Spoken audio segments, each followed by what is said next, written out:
मेरे प्यारे मित्रों, भाइयों और बहनों, आप सभी लोगों को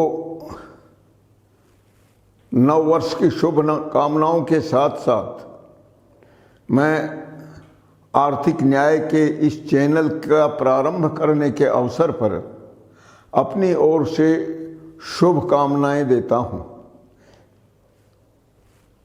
वैसे तो आप आर्थिक न्याय के शब्द से ही समझ गए होंगे कि वास्तव में आर्थिक न्याय के बिना कोई न्याय होता ही नहीं है, क्योंकि जिसे हम अर्थ कहते हैं, धन कहते हैं, दौलत कहते हैं, वह मूल रूप से सारे प्राकृतिक संसाधन हैं। बहुत लोग मुद्रा को प्राकृतिक संसाधन मानते हैं, धन मानते हैं, लेकिन यह भ्रामक बात है और इसमें जो अंतर है यह समय पर हम इसका विस्तार से जानकारी आपको देंगे। लेकिन आप मान लीजिए कि सारे प्राकृतिक संसाधन ही प्राकृतिक संसाधन जिन्हें प्रकृति ने हम लोगों को वरदान के रूप में, कृपा के रूप में या पालक के रूप में दिया है, वही वह वास्तव में असली धन है।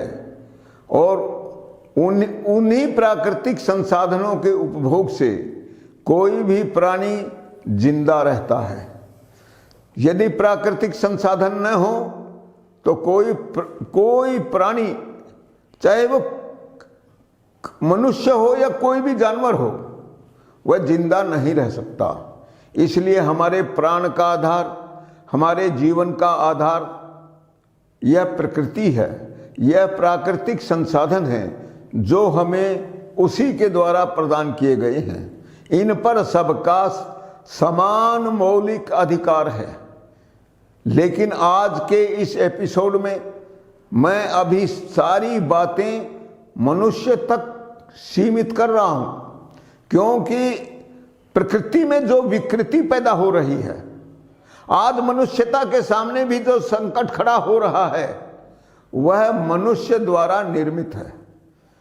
लोभ, लालच और स्वार्थ, जिन्हें त्यागने की बात भारत के ऋषि मुनियों ने बार बार कही है, यह जो व्यवस्था है, यह प्रत्येक व्यक्ति को लोभ लालच का शिकार बनाती है। और लोभ लालच का शिकार जब आदमी हो जाता है तो उसका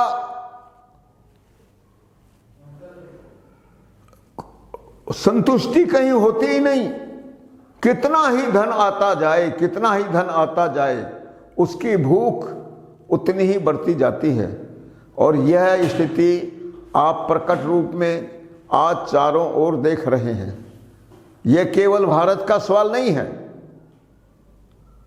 लेकिन हमें तो भारत की स्थितियों को ध्यान में रखते हुए ही आगे बढ़ना है। और हम जानते हैं कि हमारी बात विश्व के लिए है, क्योंकि भारतीय संस्कृति, सनातन संस्कृति व्यक्ति की बात भी कहती है और समष्टि की बात भी कहती है, और दोनों का प्रयोजन अपना अपना है। और हमारा जो न्याय है, जिसे हम आर्थिक न्याय कहते हैं, दोनों कसौटियों पर खरा उतरेगा। इसलिए यह विषय बहुत सरल भी है और बहुत गंभीर भी। और इसीलिए हमारा निवेदन है कि इस प्रथम अवसर पर आप पूरे मनोयोग से, ध्यान से बात सुने, और आपके मन में जो भी प्रश्न पैदा हो उसे हम लोगों के सामने अवश्य आना चाहिए, क्योंकि हमारे किसी भी कथन में कोई गोपनीयता के लिए स्थान नहीं है। और जहां गोपनीयता है वहां सत्य नहीं हो सकता, और जहां छल होता है वहां सत्य नहीं होता, और धर्म फिर होता ही नहीं है। मैं धीरे धीरे छोटे छोटे अपने विचार केंद्र बनाकर अपनी बात कहता रहूँगा। आपके मन में भी अगर कोई विचार जिसे केंद्र बनाकर उस दिन की चर्चा की जाए, आप अवश्य बताइएगा। आपके सहयोग के बिना, आपकी सहमति के बिना, आपकी संतुष्टि के बिना हमारा यह बहुत महत्वपूर्ण कार्य यह कभी आगे नहीं बढ़ सकता। यह हमारा कार्य मनुष्य मात्र के लिए है। मनुष्यता की जो बात बार बार कही जाती है, मनुष्यता की रक्षा की जो बात कही जाती है बार बार, वह आप ध्यान में रखिएगा। हम कभी कोई बात अपने संकुचित स्वार्थ के लिए नहीं बोलेंगे। उसमें मानवता का पूरा स्थान होगा महत्वपूर्ण। कभी भी उसका स्थान महत्व की दृष्टि से कम नहीं होगा। इस बात के साथ साथ आज जो पूरे देश की भयानक राजनीतिक स्थिति है, और इसका अपवाद हमारा देश भी नहीं है। इसी देश के नागरिक रोज इसी बात को बार बार कहते हैं। सारे विद्वान कहते हैं कि इतनी घटिया राजनीति तो कभी हुई ही नहीं थी। उनकी बात भी 100% सत्य है। इसमें जो अंतर विरोध आपको दिखाई देता है, यह हमारे आर्थिक न्याय के लगातार श्रवण से, चिंतन से समाप्त होता जाएगा। और आपके सामने जो सत्य, जो भारत की आत्मा है, भारत की सनातन संस्कृति की आत्मा है, वह पूरी तौर पर सूर्य के साथ, सूर्य के समान चमकती हुई सामने आए। अगर हम इतना बड़ा कार्य कर सके तो मानवता की यह सबसे बड़ी सेवा होगी। क्यों? आप समझते हैं आज पूरा विश्व एक गंभीर संकट में फंसा है, और इस संकट का न्याय से संबंध नहीं है।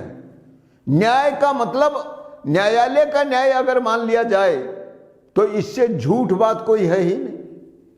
यह आप देखते भी हैं, जो आदमी समाज में पूरी तरह सत्य बोलने का प्रयास करता है, न्यायालय में जाकर वही झूठ बोलता है।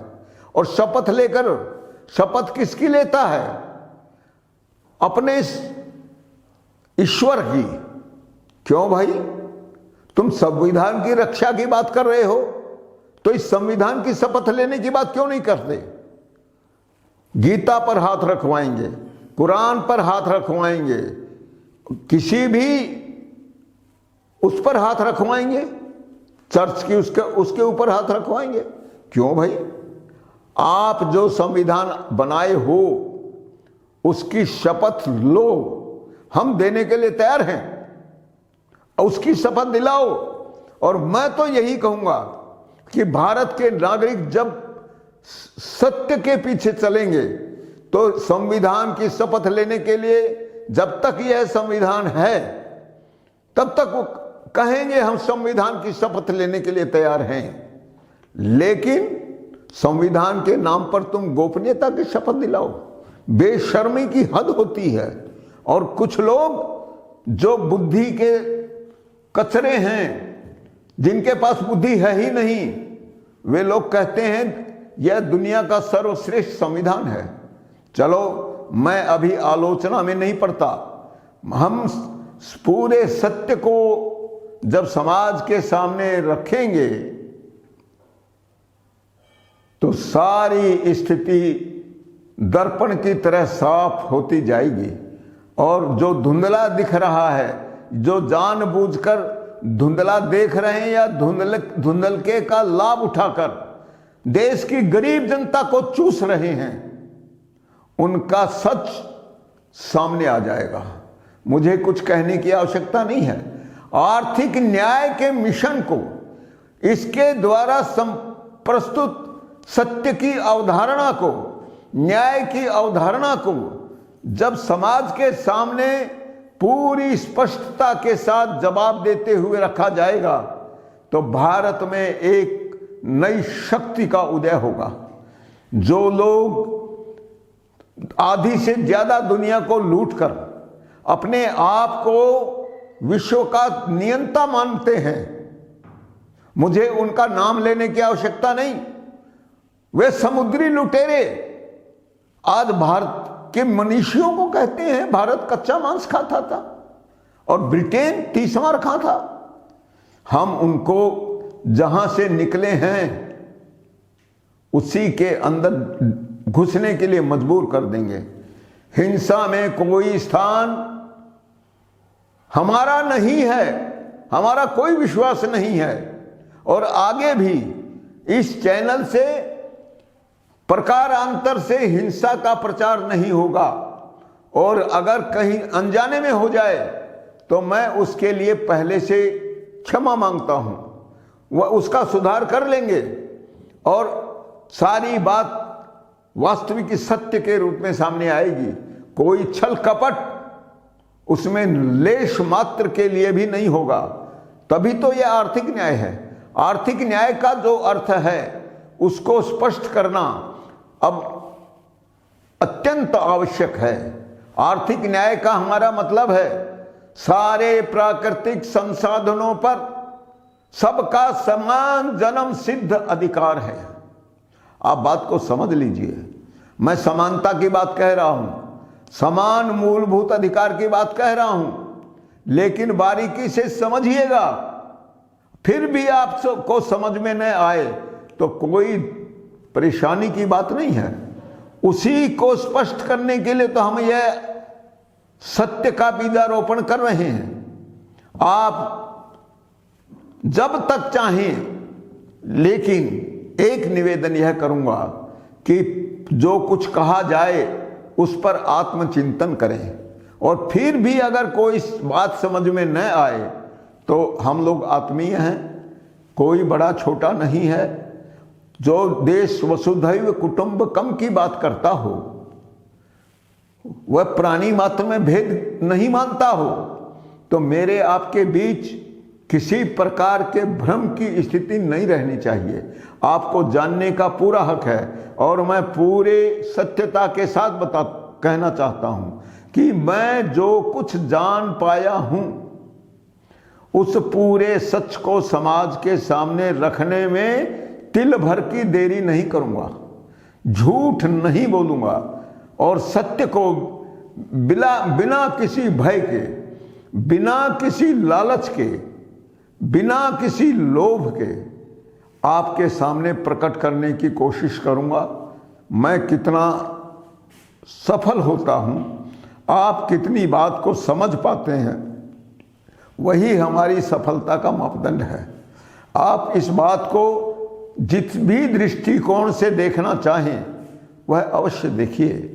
देखने के लिए ही हम सारा कार्यक्रम कर रहे हैं, क्योंकि आपने संस्कृत का एक श्लोक सुना होगा कि आसमान में हजारों अनगिनत तारे हैं, लेकिन रात्रि का अंधकार हरण करने के लिए एक चंद्रमा ही काफी है।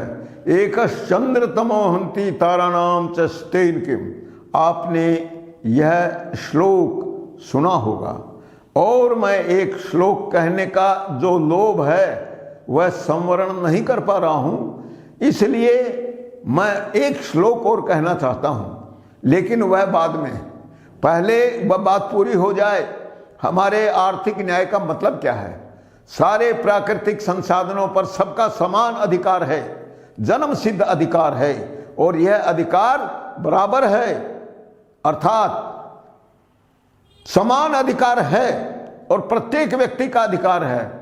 यानी वह मूर्ख है, वह लायक है, नालायक है, वह स्त्री है, वह पुरुष है, वह वृद्ध है या बालक है, इन किसी भी तरह के मतभेद का, भेद का कोई प्रश्न पैदा नहीं होता। वह हर हालत में समान है, समान है, समान है और समान रहेगा। हमको प्रकृति ने समानता के साथ पैदा किया और हम प्रकृति धरती को छोड़ते समय अपनी जीवन लीला समाप्त होते समय प्रकृति की उसी स्थिति को बनाए रखने का अधिकार रखते हैं और हमें उसी का प्रयास करना चाहिए। तो मेरा कहना यह है, सबका समान अधिकार है, तो एक व्यक्ति का अधिकार कितना होगा? औसत सीमा तक होगा। औसत से अधिक संपत्ति का स्वामित्व किसी भी व्यक्ति का नहीं हो सकता और किसी भी व्यक्ति का औसत से कम मात्रा पर स्वामित्व भी नहीं हो सकता। और यह कैसे संभव है? तो यह संभव है। आपको यह बहुत जटिल लगता है, लेकिन अब अत्यंत सरल लगेगा। मेरा कहना है, औसत सीमा तक सबका समान जन्म सिद्ध अधिकार है, लेकिन औसत से ज्यादा अधिकार किसी भी व्यक्ति का नहीं है। इसलिए औसत से अधिक संपत्ति के लिए हर व्यक्ति समाज का कर्जदार है, क्योंकि मूल रूप से सारी प्राकृतिक संपदा पूरे समाज की है, पूरे जीव जगत की है।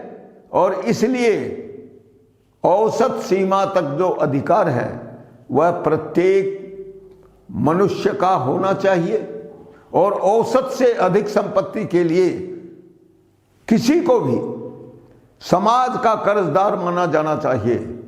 इससे अधिक संपत्ति पर उसे स्वामित्व होने का अधिकार, यह पूरी तरह झूठा ही नहीं, दुनिया का सबसे बड़ा भ्रम है। और आज जो पूरी दुनिया में युद्ध की स्थिति बनी हुई है, उसी का दुष्परिणाम है। इस व्यवस्था को, जिसे हम लोकतांत्रिक व्यवस्था कहते हैं, आप समझ रहे हैं मैं क्या बोल रहा हूं? यह लोकतंत्र कब से हो गया? क्या इस लोकतंत्र में समान संपत्ति अधिकार है? क्या औसत सीमा तक है? अब वो तो कहते हैं कि हमारी स्वतंत्रता को लगाम कौन लगा सकता है? मैं कहता हूं न्याय लगा सकता है। और बहुत सी बातें होती हैं, न्याय कहां छूटता है। ये कुटिल, ये बेईमान, ये समुद्री लुटेरे जो पूरी आधी दुनिया, आधी से ज्यादा दुनिया की लूट किए हैं, जो भारत जैसे शांति प्रिय और अत्यंत विद्वान देश को गुलाम बनाकर रखे हैं, और आज उसकी जो दुर्दशा हो रही है वह तो आप आंखों से देख रहे हैं। इसलिए मैं कहूंगा, औसत सीमा तक संपत्ति अधिकार हर व्यक्ति का जन्म सिद्ध अधिकार है और वह आपको याद रखना चाहिए। और किसी भी चुनाव के समय आपको इस बात को गांठ बांध लेना चाहिए कि औसत संपत्ति अधिकार यही आर्थिक न्याय है, यह आर्थिक न्याय का सूत्र है। यह सब लोगों को जब तक नहीं होगा तब तक हम इस किसी भी व्यक्ति को किसी प्रकार का विशेषाधिकार नहीं देंगे। यानी सारे प्राकृतिक संसाधनों पर सबका समान अधिकार है, तो एक अमीरी रेखा बनेगी। अमीरी रेखा होनी ही चाहिए। और अमीरी रेखा कितनी होगी? औसत सीमा तक संपत्ति का अधिकार। मैं इनकम नहीं, मैं वेल्थ की बात कर रहा हूं। यह बहुत बड़ा धोखा है, फर्जीवाड़ा है। और मैं तो यह भी कहूंगा, इससे बड़ा कोई फर्जीवाड़ा है ही नहीं। अब समझ लीजिए, जो मैं कहना चाहता हूं उसका भाव गहराई से समझ लीजिए। और इसलिए औसत सीमा से अधिक संपत्ति जिनके पास है, उसकी जाति क्या है, उसका पेशा क्या है, ये सब बातें मैं नहीं करता। उससे अधिक संपत्ति पर ब्याज की दर से संपत्ति कर लगना चाहिए। अभी तो आपको औसत सीमा और ब्याज की दर से कर, इन शब्दों का अर्थ समझने में भी कठिनाई होगी, लेकिन मैं जितना सरल ढंग से यह बात आपके सामने रख देता हूं, धीरे धीरे यह बिल्कुल आपके सामने स्पष्ट हो जाएगी। कोई पर्दा नहीं होगा। और औसत से अधिक संपत्ति पर ब्याज की दर से जो संपत्ति कर लगाया जाएगा, उसमें से सरकार के बजट का खर्च काटने पर, आधा अधूरा खर्च नहीं, सरकार द्वारा जो बजट बनाया गया है उसका पूरा बजट, उसका पूरा खर्च पहले कटेगा, और जो शुद्ध लाभ बचेगा वह किसका होगा? आप जरा विचार करिए। और इसमें समय नहीं है, इसलिए इसका उत्तर मैं दे देता हूं, उसका परीक्षण जरूर करिएगा कि यह शुद्ध लाभ पूरे समाज का होगा। आप भारतीय राजनीतिक दृष्टि से अगर एक इकाई की कल्पना करते हैं तो भारत के हर नागरिक का होगा, और यदि विश्व मानवता के आधार पर एक विश्व की कल्पना करते हैं तो विश्व के प्रत्येक मनुष्य का होगा। वह पागल हो सकता है, वह मूर्ख हो सकता है, वह अज्ञानी हो सकता है, वह कोई भी धंधा अपनी आजीविका के रूप में चल सकता है। कोई किसान होने से कोई तोपचंद नहीं हो जाता, और किसान न होने से वह गलीच नहीं हो सकता। इसके ऊपर, चूंकि यह आज एक ज्वलंत मुद्दा है, इसके ऊपर कभी हम अवसर आने पर विचार करेंगे। लेकिन मेरा कहना यह है कि औसत सीमा से अधिक संपत्ति पर ब्याज की दर से कर लगाने के अतिरिक्त कोई दूसरा कुछ भी कर नहीं लगना चाहिए।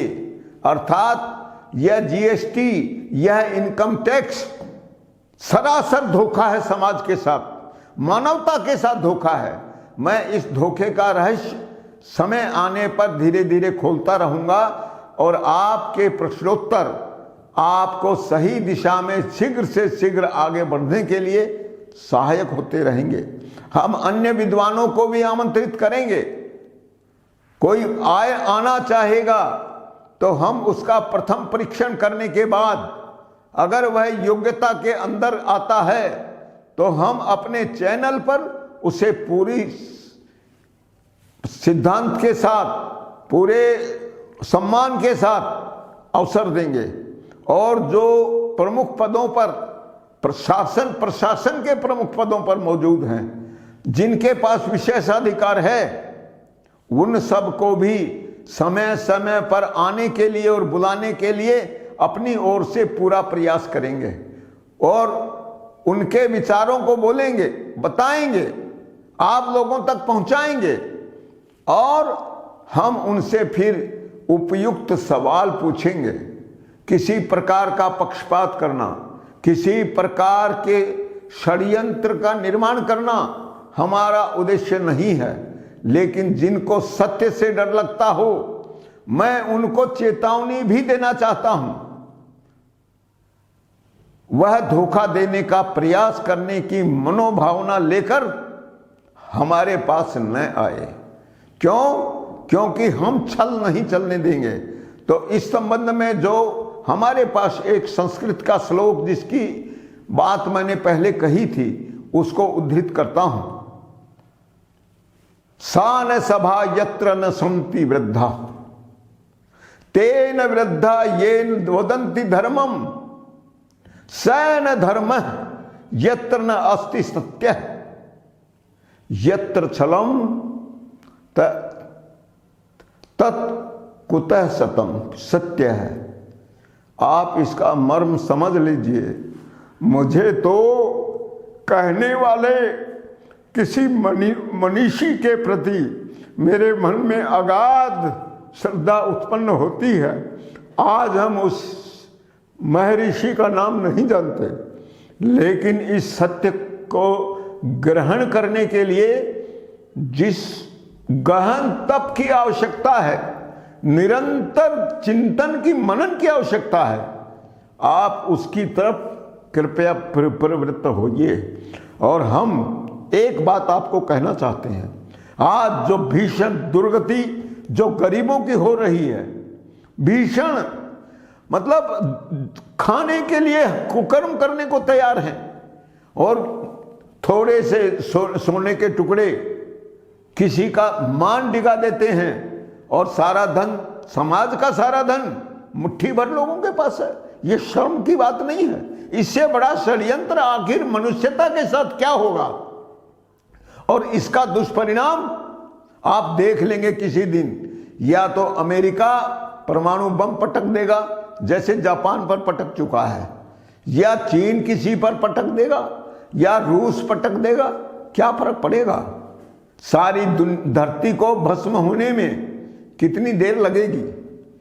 इन बेवकूफों को, मूर्खों को, इनको विवेकहीन लोगों को अब इस बात का भी मलाल या ध्यान नहीं है कि यदि उन्होंने इस प्रकार का कुकर्म किया है तो प्रकृति उनको बकसने वाली नहीं है, छोड़ने वाली नहीं है।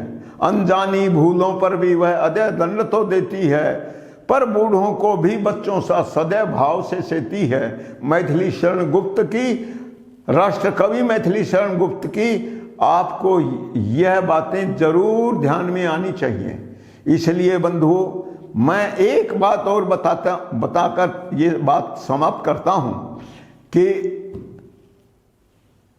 अगर सारे कर हटाकर केवल औसत सीमा से अधिक संपत्ति पर संपत्ति कर लगाया जाए तो मैं आपको पूरे चिंतन मनन और उसके निष्कर्ष के आधार पर बता रहा हूं, मुट्ठी भर, अर्थात अगर कोई पूछे कितनी मात्रा में, मैं कह सकता हूं केवल 15 लाख पर्याप्त है भारत की दृष्टि से। इन लोगों पर संपत्ति कर लगेगा, उससे ज्यादा की आवश्यकता भी नहीं है। लेकिन इनसे इकट्ठा होने वाला राजस्व आज लूट खसोट कर और ज्यादती करके और बेईमानी करके जुटाए हुए राजस्व से कम 10 गुना होगा। आप मेरी एक एक बात गांठ बांध कर रख लीजिए और यह मत कहिएगा 15 लाख रुपए हर आदमी को देने की बात भी तो किसी ने कही थी। आप किसी की तुलना मत कीजिए, किसने क्या कहा था, किस कमीने ने क्या नहीं कहा था। आप इस भ्रम में मत पड़िएगा। मैं रोशनलाल अग्रवाल आपको वचन देता हूं कि अगर ऐसा होगा तो इस देश के हर नागरिक को, यह भारत के स्तर पर बात कह रहा हूं मैं, दुनिया के स्तर पर बात कहूंगा तो दूसरी बात आएगी ही, आप भी जानते हैं। तो कम से कम इस देश के हर नागरिक को 10,000 रुपया प्रति माह प्रति व्यक्ति लाभांश के रूप में हर व्यक्ति को घर बैठे मिलेगा। उसकी व्यवस्था बन जाएगी। यह कोई कठिन बात नहीं है। यह तो आज तकनीक की हालत में, जिसको भौतिक ज्ञान ने हमारे सामने प्रस्तुत कर दिया है, उसी के दृष्टि से बहुत सरल है और समय समय पर बात आगे बढ़ेगी। सारे रहस्य आपके सामने खुलेंगे।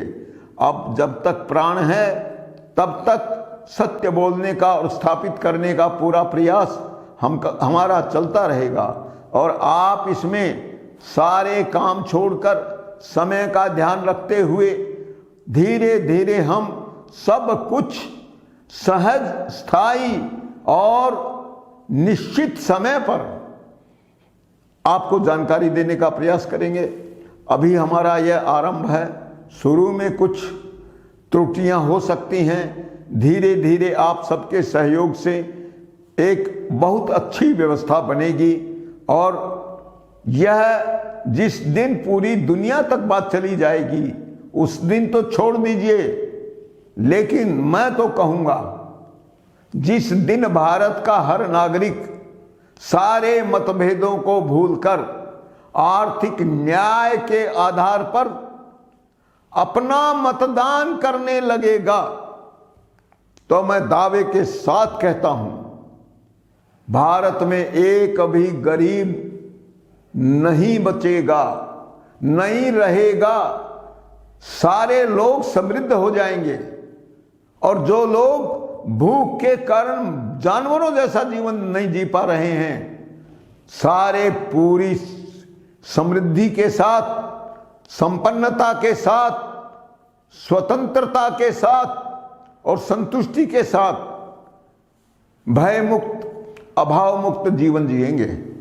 और आप इस बात को समझिए, इतना सब हो जाएगा। तो मैं आपको एक छोटे मोटे प्रमाण के रूप में अपनी यह दोनों पुस्तकें जो मेरे द्वारा लिखित हैं, यह आपको देखने के लिए थोड़ी सी देर के लिए सामने रखता हूं। आप इनको ध्यान से देख लीजिए। ये मैंने छपवा कर तैयार रखी हैं और जहां से मांग आती जाएगी नाम मात्र के मूल्य पर आपको उपलब्ध कराई जाएगी, बिल्कुल मुफ्त में। इसलिए उपलब्ध कराने की बात नहीं कह रहा हूं क्योंकि लोगों की प्रवृत्ति को देखते हुए मुफ्त में दी गई कोई चीज उसका आदर नहीं होता और अधिकांश लोग रद्दी की ठोकरी में डाल देते हैं। मेरा अपने अनुभव के आधार पर यह बात बोल रहा हूं।